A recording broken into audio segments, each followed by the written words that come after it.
Hello and welcome back. In today's video, I'm going to be trying to decide whether or not Ultimate Epic Battle Simulator is worth your money. Now, I've personally played this game and I have bought it, but recently I have refunded it just because I still cannot decide whether or not to keep it or keep the money. I know it's only like £11, but I've got to cut money at the moment. I'm not the richest person in the world, so I thought I'd try and help you guys out whether or not to buy it. Now, I just want to say I'm not going to be shitting on this game at all. I do think it is a particularly unique game. It just needs a lot of work on it before it can become as fun as it potentially could be. Now, my first reaction to this game was, this is just an absolutely epic battle with huge amounts of AI throwing themselves at each other, hacking and slashing, and that's pretty much what most fans of this genre absolutely love. And as you might expect, this does include myself. So when I first loaded up a battle, I had around 40,000 units on the field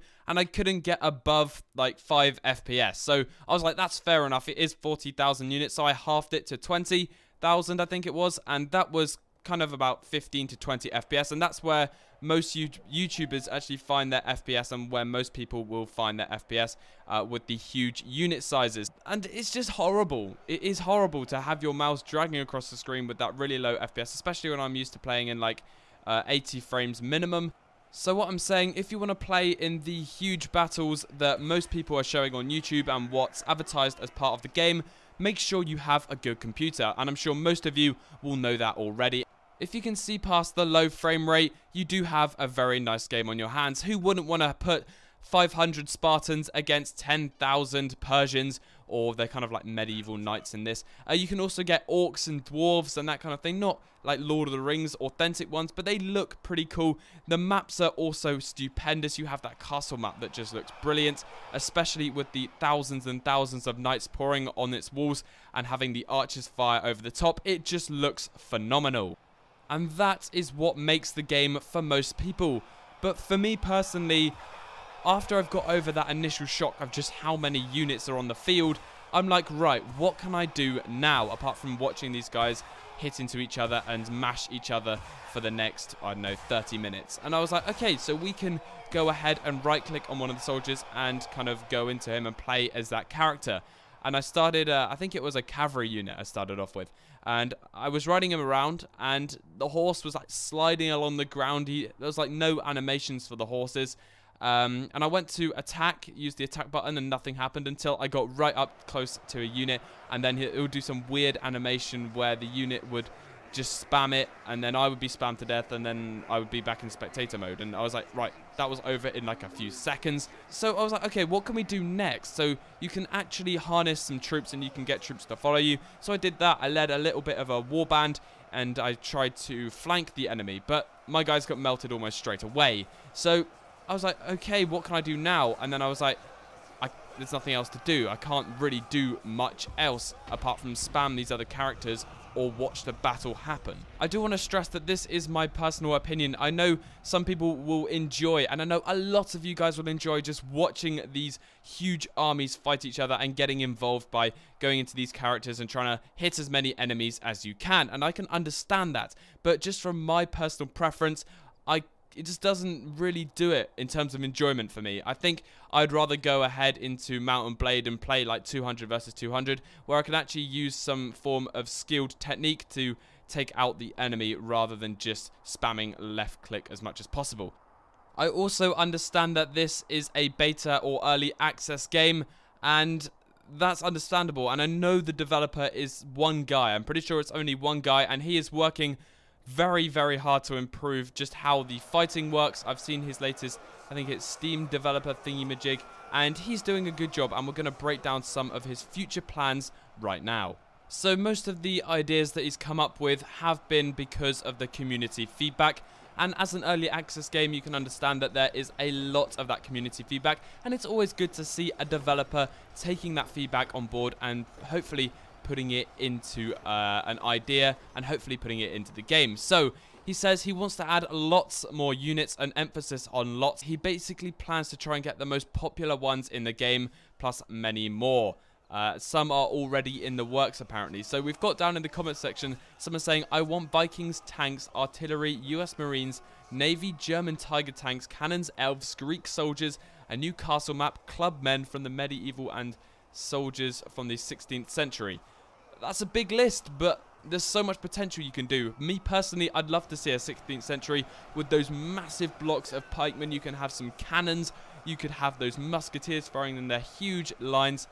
That would be so, so cool for me personally. Also, we could have some World War II based stuff. I mean, this game has so much potential to fit so many different people's preferences, whether that's historical, whether that's modern day. I think that's what's so unique about this game. I'm just going to summarize this list for now. I think I'm going to make a full video on what is next for Ultimate Epic Battle Simulator, because I can go on talking about that for absolutely ages, as you heard previously. So he's going to make some improved gameplay with a better feel while possessing a character.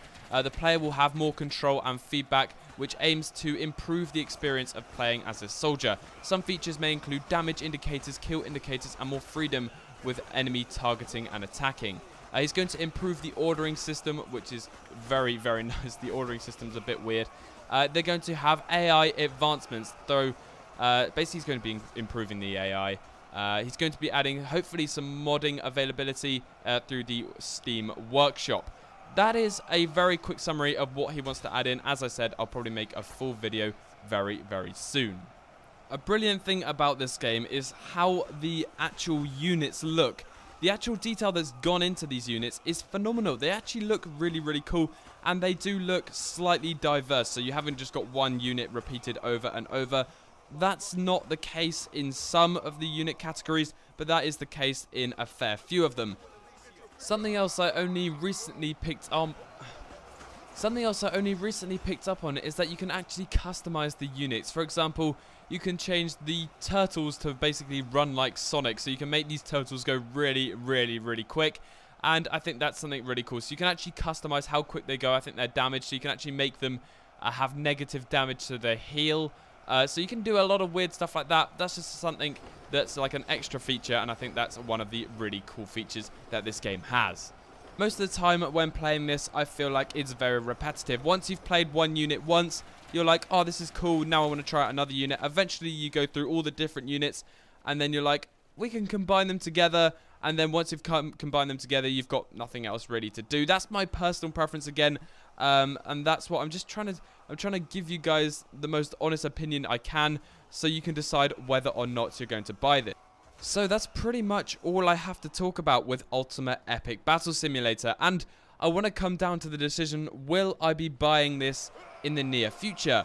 For me personally, it's up to you guys. If you really want me to buy this, make sure to leave a like on this video so I know that you actually kind of enjoy the game, and leave a comment as well saying why you want me to play this, because at the moment I'm not going to buy it until some updates come out and I can actually do like some kind of constructive video on it. Now, saying that, I have seen some other YouTubers doing a very, very good job on it. Apollo has been working his magic doing some, I think it was Lord of the Rings themed videos. So he was kind of, I guess, role-playing the different characters as Lord of the Rings characters, which was really, really cool.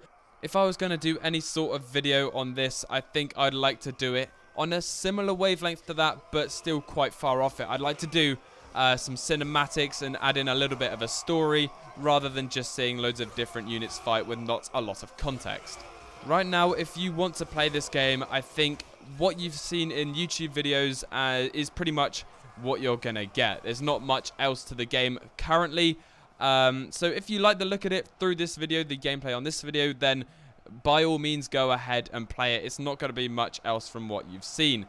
I think the best thing that I can recommend is playing it for under 2 hours, and also making sure you refund it before 14 days if you are, because I think it lets you get a bit of a feel for the game after 2 hours, and if you're kind of bored already by that point, then I would recommend refunding it. But if you still enjoy it and you've still got a lot, or if you still feel like you've got a lot to do in the game, then by all means carry on. I think this is the best approach for this game at the moment until some more updates are released, and it is looking very promising, especially for a single developer for an early access game. The guy seems like he knows what he's doing, and he knows what the community wants, and he's aiming and striving to achieve what we want. Anyway, guys, thank you so much for watching. That will pretty much wrap it up for now. Expect some more videos over the next few weeks. I've got some hopefully some more interesting ideas on stuff that I personally enjoy making a lot more than kind of the Mountain Blade events and the Mountain Blade single player stuff. I've kind of got, I don't want to say bored of Mountain Blade, but I've played it a lot and I'm trying to find some new stuff. And I have found some new stuff in the game, finally. I found something new that I enjoy. That's to do with single player and also another multiplayer mod that we may be seeing soon in another video. Anyway, thank you so much for watching, and I'll see you in the next battle.